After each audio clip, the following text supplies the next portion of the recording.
What's up guys, this is part 2 of our go-kart build and we have another product here. This is a turbo and it came off a Volvo 850, that's a 5-cylinder car. You know what, let's bring the camera a little bit closer and then give you a quick look at the turbo. Okay, so here's a closer look at our Volvo turbo. Here's the intake portion of it. Down in there is the intake wheel, and we also have the wastegate diaphragm over here. There's a Volvo badge on the front of the intake housing. Coming around to the back, we have a coolant line, and we also have the banjo fittings for the inlet and outlet ports for the turbo. We also have the oil lines right here. Here's the exhaust turbine wheel. Here's the exhaust housing. This mounts right onto the back of the turbo like that. This accepts the exhaust coming out of the engine, and then the exhaust exits through this hole out of the turbine housing.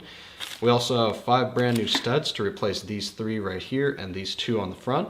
And one more thing we have is a turbo rebuild kit, and we're going to be doing this in the next video. We're going to be fully disassembling the turbo, installing the rebuild kit. This kit comes with all the brand new hardware, O-rings, bolts, nuts, all that stuff.